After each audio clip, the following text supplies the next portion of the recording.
Previous ഒരു question പേപ്പറാണ് discuss ചെയ്യാൻ പോകുന്നത്. ഫസ്റ്റ് ക്വസ്റ്റ്യൻ ആണ്, COVID-19 തടയുന്നതിന്റെ ഭാഗമായി ഇന്ത്യയിൽ ആദ്യമായി കർഫ്യൂ ഏർപ്പെടുത്തിയ സംസ്ഥാനം ഏതാണ്? അത് ഓപ്ഷൻ എ പഞ്ചാബ്. രണ്ടാമത്തെയാണ്, മനുഷ്യ ശരീരത്തിലെ രക്തവുമായി ബന്ധപ്പെട്ട ശരിയായ പ്രസ്താവനകൾ തെരഞ്ഞെടുക്കുക. ഒന്നാമത്തെ പ്രസ്താവനയാണ്, രക്തകോശങ്ങൾ പ്രധാനമായും 3 തരത്തിൽ കാണപ്പെടുന്നു. അത് ട്രൂ ആണ്. രണ്ടാമത്തെയാണ്, എരിത്രോസൈറ്റ്സ് എന്നാണ് ശ്വേതരക്താണുക്കൾ അറിയപ്പെടുന്നത്. അത് തെറ്റാണ്. മൂന്നാമത്തെയാണ്, ഹീമോഗ്ലോബിനിൽ അടങ്ങിയിരിക്കുന്ന മൂലകമാണ് ഇരുമ്പ്. അത് ശരിയാണ്. നാലാമത്തെയാണ്, രക്തം കട്ടപിടിക്കാൻ സഹായിക്കുന്ന പ്ലാസ്മ പ്രോട്ടീനാണ് ഗ്ലോബുലിൻ. അത് തെറ്റാണ്. അപ്പൊ 1ഉം 3ഉം ആണ് ശരി. അപ്പൊ ഓപ്ഷൻ സി ആയിരിക്കും ആൻസർ. അടുത്ത ക്വസ്റ്റ്യൻ ആണ്, 2021 അന്തരിച്ച യശ്പാൽ ശർമ്മ ഏത് കായിക ഇനവുമായി ബന്ധപ്പെട്ടിരിക്കുന്നു? ഓപ്ഷൻ എ ക്രിക്കറ്റ് ആണ്. 4, ഇന്ത്യയിലെ ആദ്യത്തെ ട്രാൻസ്ജെൻഡർ ഫുട്ബോൾ ടീം സ്ഥാപിച്ച സംസ്ഥാനം? Option B Manipur. 5, ഇന്ത്യയുടെ രണ്ടാമത്തെ ചന്ദ്ര പര്യവേഷണ ദൗത്യമായ ചന്ദ്രയാൻ 2 വിക്ഷേപിച്ചത് എന്നാണ്? ഓപ്ഷൻ ഡി 2019 ജൂലൈ 22-ന്. ആറാമത്തെയാണ്, 2022 കേരളത്തിൽ നിന്ന് പത്മശ്രീ അവാർഡ് ലഭിച്ച സാമൂഹ്യ പ്രവർത്തക ആരാണ്? അത് ഓപ്ഷൻ സി KV റാബിയ. ഏഴാമത്തെയാണ്, കേരളത്തിലെ രണ്ടാമത്തെ മുഖ്യമന്ത്രി? ഓപ്ഷൻ സി പട്ടം താണുപിള്ള. എട്ടാമത്തെയാണ്, കൊഴിഞ്ഞ ഇലകൾ ആരുടെ ആത്മകഥയാണ്? അത് option B Joseph Mundassery. 9, Kerala Panini എന്നറിയപ്പെടുന്നത്? AR രാജരാജവർമ്മ. ഓപ്ഷൻ ബി ആണ് ആൻസർ. ഇനി 10 കറണ്ട് അഫയർ ആയിരുന്നു. അപ്പൊ 11ാമത്തെ നോക്കാം. ഇന്ത്യയുടെ അക്ഷാംശ സ്ഥാനം 8 ഡിഗ്രി 4 മിനിറ്റ് നോർത്തിനും 37 ഡിഗ്രി 6 മിനിറ്റ് നോർത്തിനും. അപ്പൊ ഓപ്ഷൻ എ ആണ് ആൻസർ. 12, ലഡാക്കിൽ ഏറ്റവും തണുപ്പുള്ള ജനവാസ സ്ഥലം ഏതാണ്? അത് ഓപ്ഷൻ ഡി ദ്രാസ്. 13, ഇന്ത്യയിലെ ശീത മരുഭൂമി ഏതാണ്? ഓപ്ഷൻ സി ലഡാക്ക് ആണ്. 14, എവറസ്റ്റ് കൊടുമുടി സ്ഥിതി ചെയ്യുന്ന രാജ്യം? അത് ഓപ്ഷൻ സി നേപ്പാൾ ആണ്. 15, ദേശീയ ജലപാത 1 ബന്ധിപ്പിക്കുന്നത്? അത് അലഹബാദ് ടു ഹാൽദിയയാണ്. നാഷണൽ വാട്ടർവേ 2 ആണെന്നുണ്ടെങ്കിൽ ബ്രഹ്മപുത്രയിലായിരിക്കും. പിന്നെ 16ാമത്തെ ക്വസ്റ്റ്യൻ ആണ്, Visvesvaraya iron and steel works limited സ്ഥിതി ചെയ്യുന്നത്? അത് ഓപ്ഷൻ സി കർണാടകയിലാണ്. പിന്നെ 17, ഏതുതരം കൽക്കരിയാണ് തമിഴ്നാട്ടിലെ നെയ്വേലിയിൽ കാണപ്പെടുന്നത്? Option A lignite. 18, ഇന്ത്യയിലെ ഏറ്റവും വലിയ കൽക്കരിപ്പാടം സ്ഥിതി ചെയ്യുന്നത് എവിടെയാണ്? Option D ജാരിയ. 19, ഇന്ത്യയിൽ ആദ്യമായി പെട്രോളിയം ഖനനം ചെയ്തത് എവിടെയാണ്? അത് option C Digboi. 20, Konkan railway ബന്ധിപ്പിക്കുന്നത്? Option B Roha to Mangalapuram. 21ാമത്തേതാണ്, 21 ഇന്ത്യൻ ഭരണഘടനയിലെ മൗലികാവകാശങ്ങളുമായി ബന്ധപ്പെട്ട പ്രസ്താവനകളാണ് ചുവടെ തന്നിരിക്കുന്നത്. ശരിയായവ തെരഞ്ഞെടുക്കുക. ഭാഗം 3-ൽ ഉൾപ്പെടുത്തിയിരിക്കുന്നു. അത് ശരിയാണ്. റഷ്യൻ ഭരണഘടനയിൽ നിന്നും കടം കൊണ്ടത്? അത് തെറ്റാണ്. അമേരിക്കയിൽ നിന്നാണ് കടമെടുത്തിട്ടുള്ളത്. 3ാമത്തെയാണ്, ന്യായവാദാർഹമാണ് ഇത്? അത് ശരിയാണ്. 4ാമത്തെയാണ്, സ്വത്തവകാശത്തെ ഒഴിവാക്കി? അപ്പോ അതും ശരിയാണ്. അപ്പൊ 1ഉം 3ഉം 4ഉം. അപ്പൊ ഓപ്ഷൻ ബി ആയിരിക്കും ആൻസർ. പിന്നെ അടുത്ത ക്വസ്റ്റ്യൻ ആണ്, മൗലിക കടമകളിൽ ഉൾപ്പെടാത്തവ ഏതാണെന്ന്? അപ്പോ ഫസ്റ്റത്തെയാണ്, ഇന്ത്യയുടെ പരമാധികാരവും ഐക്യവും അഖണ്ഡതയും നിലനിർത്തുകയും സംരക്ഷിക്കുകയും ചെയ്യുന്നു? അത് ഉൾപ്പെട്ടതാണ്. രണ്ടാമത്തേത്, പൊതുമുതൽ പരിരക്ഷിക്കുകയും ഹിംസ വർജിക്കുകയും ചെയ്യുക? അതും ഉൾപ്പെട്ടിട്ടുള്ളതാണ്. മൂന്നാമത്തെയാണ്, തുല്യമായ ജോലിക്ക് സ്ത്രീകൾക്കും പുരുഷന്മാർക്കും തുല്യമായ വേതനം? അത് വന്നിട്ടുള്ളത് DPSP-യിലുള്ളതാണ്, മൗലിക കടമകളിലല്ല.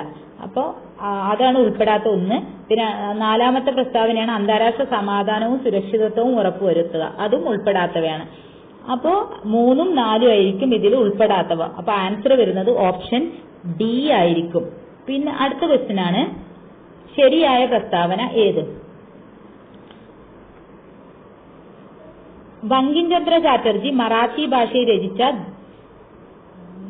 ദേശഭക്തി ഗാനമാണ് വന്ദേമാതരം? അത് തെറ്റാണ്. അത് ബംഗാളിയിലാണ് അത് രചിച്ചിട്ടുള്ളത്.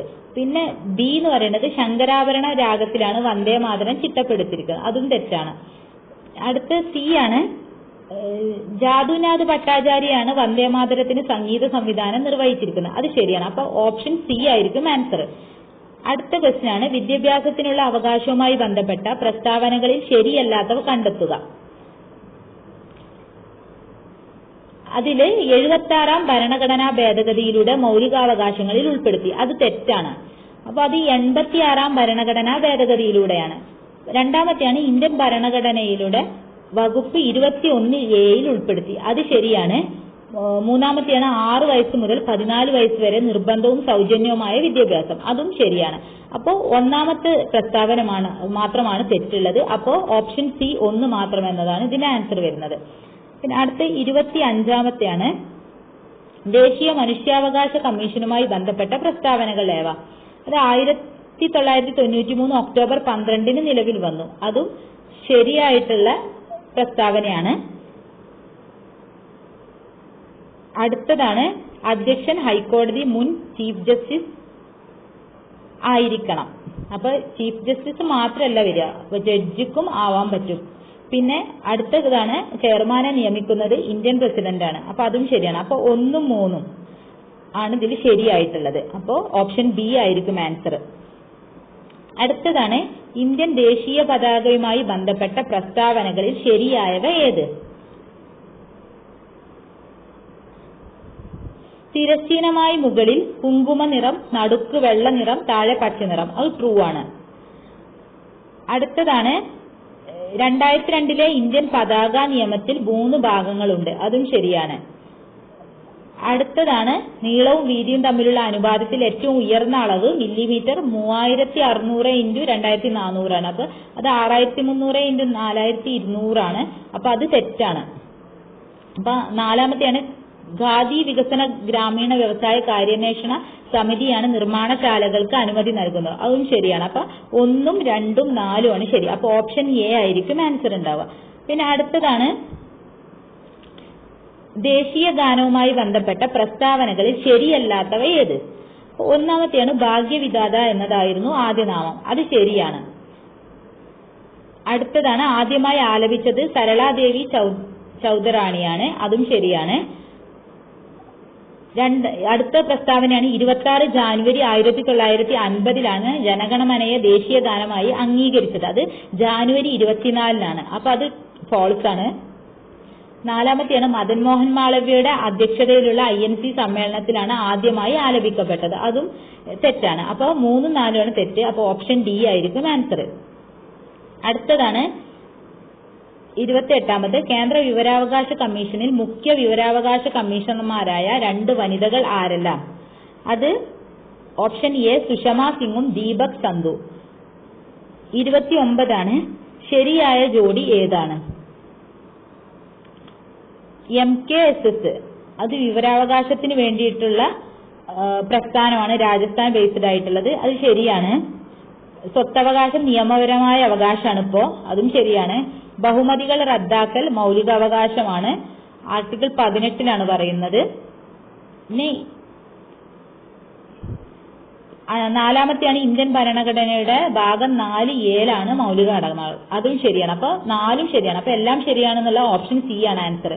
30 ദേശീയ മുദ്രയായി അശോക സ്തംഭത്തെ അംഗീകരിച്ചത്. അത് 1950 ജാനുവരി 26 അപ്പൊ ഓപ്ഷൻ ബി ആയിരിക്കും ആൻസർ. 31 പ്രവർത്തിക്കുക അല്ലെങ്കിൽ മരിക്കുക എന്ന മുദ്രാവാക്യം ഗാന്ധിജി ഏത് പ്രക്ഷോഭവുമായി ബന്ധപ്പെട്ട് നൽകിയതാണ്? അത് ഓപ്ഷൻ സി ക്വിറ്റ് ഇന്ത്യ സമരം പ്രസ്ഥാനമാണ്. 32 ഗാന്ധിജിയുടെ രാഷ്ട്രീയ ഗുരു ആരാണ്? അത് ഓപ്ഷൻ ബി ഗോപാലകൃഷ്ണ ഗോഖലെ. 33 സാരേ ജഹാം സെ അച്ഛാ രചിച്ചത് ആരാണ്? അത് ഓപ്ഷൻ ഡി മുഹമ്മദ് ഇക്ബാൽ. 34 താഴെ പറയുന്ന പ്രസ്താവനകളിൽ 1929 കോൺഗ്രസിന്റെ ലാഹോർ സമ്മേളനവുമായി ബന്ധമില്ലാത്ത ശരിയായ ജോഡി തെരഞ്ഞെടുക്കുക. ഗാന്ധിജിയെ കോൺഗ്രസ് പ്രസിഡന്റായി തെരഞ്ഞെടുത്തു. അത് തെറ്റാണ്. ബന്ധമില്ലാത്തതാണ് ചോദിച്ചിട്ടുള്ളത്. അപ്പോൾ അത് തെറ്റാണ്. അത് നെഹ്റു ആയിരുന്നു അതിലെ പ്രസിഡന്റ് ആയിട്ടുണ്ടായിരുന്നത്.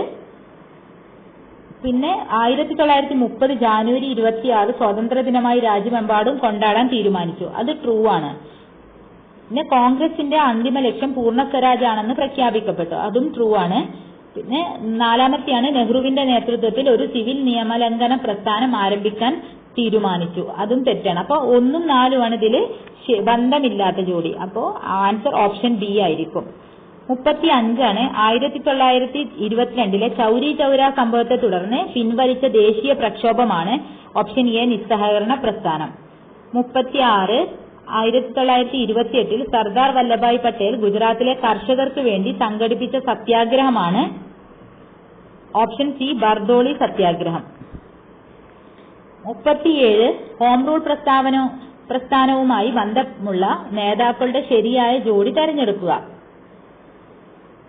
അതില് ആനി ബസന്റ് ശരിയാണ്, ബാലഗംഗാധര തിലക് അതും ശരിയാണ്, സുഭാഷ് ചന്ദ്രബോസ് തെറ്റാണ്, ഗോപാലകൃഷ്ണ ഗോഖലെയും തെറ്റാണ്. അപ്പൊ ഓപ്ഷൻ ഡി ആയിരിക്കും, 1ഉം 2ഉം ആയിരിക്കും. ഇനി അടുത്ത ക്വസ്റ്റ്യൻ 38ാമത്തെ ക്വസ്റ്റ്യൻ ആണ്. മുസ്ലിങ്ങൾക്ക് പ്രത്യേക നിയോജക മണ്ഡലങ്ങൾ അനുവദിച്ച നിയമം. അത് ഓപ്ഷൻ എ മിന്റോ മോർലി പരിഷ്കാരങ്ങൾ. 39 ഗാന്ധിജി വെടിയേറ്റ് മരിച്ച വർഷം. അത് 1948 ജാനുവരി 30-നാണ്. ഓപ്ഷൻ ബി ആണ് ആൻസർ. 40 അതിർത്തി ഗാന്ധി എന്ന പേരിൽ അറിയപ്പെടുന്ന നേതാവ്. അത് ഓപ്ഷൻ സി ഖാൻ അബ്ദുൽ ഗാഫർ ഖാൻ. 41 ചെമ്പഴന്തി ഗ്രാമത്തിൽ ജനിച്ച കേരളത്തിലെ സാമൂഹ്യ പരിഷ്കർത്താവ് ആര്? അത് ഓപ്ഷൻ എ ശ്രീനാരായണ ഗുരുവാണ്. 42 കേരളത്തിൽ ഉപ്പു സത്യാഗ്രഹം നടന്ന സ്ഥലമേത്? അത് ഓപ്ഷൻ ഡി പയ്യന്നൂര്. 43 1.25 കോടി മലയാളികൾ എന്ന കൃതിയുടെ കർത്താവ് ആര്? Option B EMS Namboodiripad. 44 ചുവടെ കൊടുത്തതിൽ നിന്നും മലബാർ കലാപവുമായി ബന്ധമില്ലാത്ത ശരിയായ ജോഡി തെരഞ്ഞെടുക്കുക. അപ്പോൾ ബന്ധമില്ലാത്ത ആവുമ്പോ ജാലിയൻവാലാബാഗ് കൂട്ടക്കൊല, അത് ബന്ധമില്ലാത്തതാണ്. പിന്നെ വാഗൺ ട്രാജഡി മലബാർ കലാപവുമായി ബന്ധപ്പെട്ടിട്ടുള്ളതാണ്. പിന്നെ മൂന്നാമത്തെയാണ് 1919 ഏപ്രിൽ 13-ന് നടന്ന സംഭവം, അതും ബന്ധമില്ലാത്തതാണ്. 4-മത്തെയാണ് വാര്യംകുന്നത്ത് കുഞ്ഞഹമ്മദ് ഹാജി, സീതിക്കോയ തങ്ങൾ എന്നിവർ നേതാക്കന്മാർ ആയിരുന്നു, അതും ശരിയാണ്. അപ്പം ബന്ധമില്ലാത്തതാണ് ചോദിച്ചിട്ടുള്ളത്. അപ്പൊ 1ഉം 3ഉം ആയിരിക്കും, ഓപ്ഷൻ സി ആയിരിക്കും. അടുത്തതാണ് 45 കല്ലുമാല സമരം സംഘടിപ്പിച്ച സാമൂഹ്യ പരിഷ്കർത്താവ് ആര്? അത് ഓപ്ഷൻ എ അയ്യങ്കാളി. 46 സവർണജാഥ സംഘടിപ്പിച്ച സാമൂഹ്യ പരിഷ്കർത്താവ് ആര്? അത് ഓപ്ഷൻ എ മന്നത്ത് പത്മനാഭൻ. 47 താഴെ പറയുന്നവയിൽ ശരിയായ കാലഗണന ക്രമത്തിലുള്ളത് കണ്ടെത്തുക. ഇതിൽ ക്ഷേത്രപ്രവേശന വിളംബരം, വൈക്കം സത്യാഗ്രഹം, പാലിയം സത്യാഗ്രഹം, ഗുരുവായൂർ സത്യാഗ്രഹം പറഞ്ഞിട്ടുള്ളത്. അപ്പൊ ഇതില് ഓപ്ഷൻ ഡി ആയിരിക്കും ആൻസർ. വൈക്കം സത്യാഗ്രഹം 1924, ഗുരുവായൂർ സത്യാഗ്രഹം 1931, ക്ഷേത്രപ്രവേശന വിളംബരം 1936, പാലിയം സത്യാഗ്രഹം 1947 തോന്നുന്നു. 48-മത്തെയാണ് പുന്നപ്ര വയലാർ സമരം നടന്നത്. അത് 1946, ഓപ്ഷൻ ഡി ആണ്. 49 ആധുനിക കാലത്തെ മഹാത്ഭുതം എന്ന് ഗാന്ധിജി വിശേഷിപ്പിച്ച സംഭവം ഏത്? അത് ഓപ്ഷൻ എ ക്ഷേത്രപ്രവേശന വിളംബരമാണ്. 50 അടുക്കളയിൽ നിന്ന് അരങ്ങത്തേക്ക് എന്ന നാടകം രചിച്ചതാര്? അത് VT ഭട്ടതിരിപ്പാടിന്റെയാണ്. 50C. 51 കേരളത്തിലെ ഏറ്റവും വലിയ കായൽ. ഇത് വേമ്പനാട്ട് കായൽ, ഓപ്ഷൻ ഡി ആണ്. 52 കേരളത്തിലെ ഏറ്റവും വലിയ ശുദ്ധജല തടാകം. അത് ശാസ്താംകോട്ടക്കായലാണ്, ഓപ്ഷൻ എ. 53 കേരളത്തിലെ കടൽ തീരത്തിന്റെ ദൈർഘ്യം എത്രയാണ്? Option D 580 kilometre. അതിൽ എപ്പോഴും മാറിപ്പോകുന്നതാണ്. കേരളത്തിന്റെ നോർത്ത് സൗത്ത് ഡിസ്റ്റൻസ് ആണെങ്കിൽ 560 കിലോമീറ്ററും കേരളത്തിന്റെ കടൽ തീരമാണെങ്കിൽ 580 കിലോമീറ്റർ ആണുള്ളത്. 54-മത്തെയാണ് കേരളത്തിൽ കിഴക്കോട്ടൊഴുകുന്ന നദികളുടെ ശരിയായ ജോഡി താഴെ കൊടുത്തിരിക്കുന്നവയിൽ നിന്നും തിരഞ്ഞെടുക്കുക. 3 നദികളാണ് കിഴക്കോട്ടൊഴുകുന്നത്, കബനി, ഭവാനി, പാമ്പാർ. അപ്പൊ 2ഉം 3ഉം ആയിരിക്കും കിഴക്കോട്ടൊഴുകുന്നത്, ബാക്കി 2 പടിഞ്ഞാറോട്ട് ഒഴുകുന്നതാണ്. അപ്പൊ 2, 3 ഓപ്ഷൻസ് ആയിരിക്കും. അപ്പൊ ഓപ്ഷൻ സി ആണ്. 55 ആദ്യത്തെ റെയിൽപാത കേരളത്തിൽ പ്രവർത്തനം ആരംഭിച്ച വർഷം ഏതാണ്? അത് ഓപ്ഷൻ ഡി ആണ്, 1861 മാർച്ച് 12-ന്. 56 കേരളത്തെ കൂർഗുമായി ബന്ധിപ്പിക്കുന്ന ചുരം. ഇത് പേരമ്പാടി ചുരമാണ്, ഓപ്ഷൻ എ. 57 മാമാങ്കം നടന്നിരുന്ന തിരുനാവായ ഏത് നദിയുടെ തീരത്താണ്? Option C ഭാരതപ്പുഴയാണ്. 58 യവനപ്രിയ എന്ന് അറിയപ്പെടുന്ന സുഗന്ധ ദ്രവ്യമാണ്. Option B കുരുമുളകാണ്. 59 പൂർണ്ണമായി മലയാള ഭാഷയിൽ അച്ചടിക്കപ്പെട്ട ആദ്യത്തെ പുസ്തകമാണ്. Option A സംക്ഷേപ വേദാർത്ഥം. 60 പിയാർ ശ്രീജേഷ് താഴെ പറയുന്നവയിൽ ഏത് കായിക ഇനവുമായി ബന്ധപ്പെട്ടിരിക്കുന്നു? Option D ഹോക്കിയാണ്. 61 വാരിയെല്ലിലെ ആകെ അസ്ഥികളുടെ എണ്ണം എത്രയാണ്? Option C 24. 62 ഹൃദയമിടിപ്പ് അറിയാനുള്ള ഉപകരണമായ സ്റ്റെതസ്കോപ്പ് ആദ്യമായി നിർമ്മിച്ചത് ആരാണ്? Option A Rene Laennec. 63 പൂർണ്ണ ശയ്യാവലംബരായവരെ പരിചരിക്കുന്നവർക്ക് പ്രതിമാസ ധനസഹായം നൽകുന്ന കേരളത്തിലെ ആരോഗ്യക്ഷേമ പദ്ധതി ഏത്? ഓപ്ഷൻ ബി ആശ്വാസ കിരൺ. 64 ജീവകം സിയുടെ അപര്യാപ്തത മൂലമുണ്ടാകുന്ന രോഗം ഏത്? അത് സ്കർവിയാണ്. Option B. 65 താഴെ കൊടുത്തവയിൽ ഈച്ച മുഖേന പകരുന്ന രോഗമേത്? അത് ഓപ്ഷൻ ഡി കോളറയാണ്. 66 ആഗോളതാപനത്തിന് കാരണമല്ലാത്ത ഒരു വാതകമാണ് നൈട്രജൻ. ഓപ്ഷൻ എ ആണ്. 67 കിരൺ, അർക്ക, സൽകീർത്തി എന്നിവ ഏത് വിളയുടെ സങ്കര ഇനമാണ്? അത് വെണ്ടയുടെയാണ്. ഓപ്ഷൻ സി ആണ് answer. 68 Indian institute of spices research സ്ഥിതി ചെയ്യുന്നത് കോഴിക്കോടാണ്. Option B.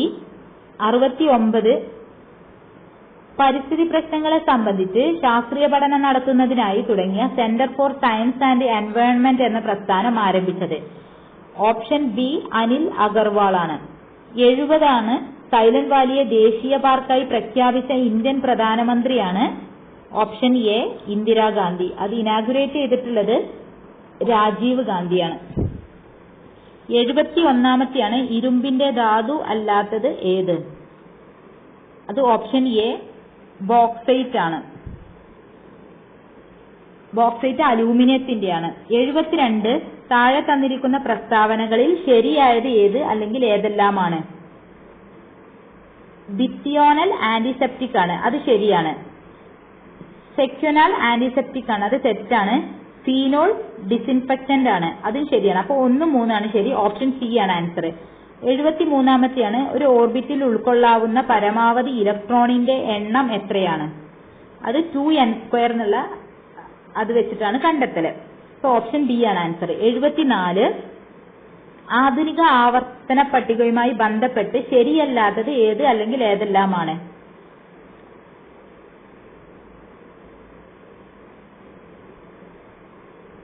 ശരിയല്ലാത്തതാണ് ചോദിച്ചിട്ടുള്ളത്. അപ്പൊ ആധുനിക ആവർത്തന പട്ടികയുടെ ഉപജ്ഞാതാവ് മോസ്ലി ആണ്. അത് ട്രൂ ആണ്. ആധുനിക ആവർത്തന പട്ടികയുടെ ഉപജ്ഞാതാവ് മെൻഡലീവ് ആണ്. അത് തെറ്റാണ്. 3 ആധുനിക ആവർത്തന പട്ടികയിൽ മൂലകങ്ങളെ അറ്റോമിക നമ്പറിന്റെ ആരോഹണ ക്രമത്തിൽ വിന്യസിച്ചിരിക്കുന്നു. അതും ശരിയാണ്. ആധുനിക ആവർത്തന പട്ടികയിൽ മൂലകങ്ങളെ അറ്റോമിക മാസിന്റെ ആരോഹണ ക്രമത്തിൽ വിന്യസിച്ചിരിക്കുന്നു. അത് തെറ്റാണ്. അപ്പൊ ശരിയല്ലാത്തതാ ചോദിച്ചിട്ടുള്ളത്. അപ്പോ 2, 4. അപ്പൊ ഓപ്ഷൻ ബി ആയിരിക്കും ആൻസർ. 75 ജലം, ഹൈഡ്രജൻ പെറോക്സൈഡ് ഈ 2 സംയുക്തങ്ങളിലെ ഓക്സിജന്റെ ഓക്സീകരണാവസ്ഥയുടെ തുക എത്രയാണ്? അത് വരുന്നത് -3 ആണ് വരുന്നത്. ഓപ്ഷൻ സി ആയിരിക്കും. 76 ബലത്തിന്റെ യൂണിറ്റ് ഏതാണ്? Option C newton. 77 ഭൂമിയുടെ ഏറ്റവും അടുത്ത് സ്ഥിതി ചെയ്യുന്ന നക്ഷത്രം ഏതാണ്? ഓപ്ഷൻ സി സൂര്യനാണ്. 78 മാധ്യമത്തിന്റെ സഹായമില്ലാതെ താപം ഒരിടത്ത് നിന്നും മറ്റൊരിടത്തേക്ക് പ്രവഹിക്കുന്ന രീതിയാണ് വികിരണം. എ ആണ് ആൻസർ. 3 രീതിയിലാണ് താപം ചെയ്യുന്നത്. ഒരിടത്തുനിന്ന് മറ്റൊരിടത്തേക്ക് പ്രവഹിക്കുന്ന രീതി 3 രീതിയിലാണ്. ഒന്ന് ചാലനം, സംവഹനം, 3 വികിരണം. അപ്പൊ അതിൽ ഒരു മാധ്യമത്തിന്റെ സഹായം ഇല്ലാതെ മാറുന്നതാണ് വികിരണം. Option A. 79 താഴെ കൊടുത്തിരിക്കുന്ന ചലനങ്ങളിൽ ദോലന ചലനം അല്ലാത്തത് ഏതാണ്? ക്ലോക്കിലെ പെൻഡുലത്തിന്റെ ചലനം ദോലനത്തിന് എക്സാമ്പിൾ ആണ്. ഊഞ്ഞാലിന്റെ ചലനം ദോലനത്തിന് എക്സാമ്പിൾ ആണ്. വലിച്ചു കെട്ടിയ റബ്ബർ ബാൻഡിൽ വിരൽ കൊണ്ട് തട്ടുമ്പോൾ ഉണ്ടാകുന്ന ചലനം ദോലന ചലനമാണ്. പിന്നെ 4 സൂര്യന് ചുറ്റും ഗ്രഹങ്ങൾ ചലിക്കുന്നത്. അത് ദോലനത്തിന് എക്സാമ്പിൾ അല്ല. 80 അപ്പോൾ ആൻസർ വരുന്നത് ഇതിൽ ഓപ്ഷൻ ഡി ആണ്. 80 പ്രകാശം കടന്നു പോകുന്ന പാതയിൽ 3 സുതാര്യ വസ്തുക്കൾ ക്രമീകരിച്ചിരിക്കുന്നു. ഇവയെ സംബന്ധിച്ച ശരിയായ പ്രസ്താവന ഏതാണ്? അപ്പൊ ഒന്നാമത്തേത് ആ പ്രകാശം കടന്നു പോകുന്ന ആ മാധ്യമം നേർരേഖയിലാണ് കടന്നു പോകുന്നത്. അപ്പൊ അത് ഒരു ലെൻസ് അല്ല, അപ്പൊ അതൊരു ഗ്ലാസ് ഷീറ്റിലായിരിക്കും പോകുന്നത്. അപ്പൊ ഒന്നാമത്തെ ഗ്ലാസ് ഷീറ്റിലെ എത്ര ഓപ്ഷൻസ് ഉണ്ട് നോക്കാം. അപ്പൊ എയും ബിയിലാണ് വരുന്നത്. ഇനി രണ്ടാമത്തെ കാണുന്നുണ്ടെങ്കിൽ അവിടെ പ്രകാശം പതിച്ചിട്ട് ആ മാധ്യമത്തിൽ നിന്ന് എങ്ങനെയാണ് പോകുന്നത്, അത് കൺവേർജ് ചെയ്യുന്നുണ്ട്. കൺവേർജ് ചെയ്യുന്ന ലെൻസ് എന്ന് പറയുന്നത് കോൺവെക്സ് ലെൻസ് ആണ്. അപ്പൊ കൺവേർജിങ് ലെൻസ് കോൺവെക്സ് ലെൻസ് ആണ്. അതായത് പ്രകാശം തട്ടിയിട്ട് അപവർത്തനത്തിന് വിധേയമായിട്ട് എന്ത് ചെയ്യുന്നുണ്ട്, മറുവശത്ത് അത് ആ അക്ഷത്തിൽ തന്നെ കൂടി യോജിക്കുന്നുണ്ട്. അതാണ് കോൺവെക്സ് ലെൻസിൽ നടക്കുന്നത്. പിന്നീട് അത് ചെന്ന് പതിക്കുന്നത് കോൺകേവ് ലെൻസിലാണ്. കോൺകേവ് ലെൻസിലാവുമ്പോൾ എന്ത് ചെയ്യും, അത്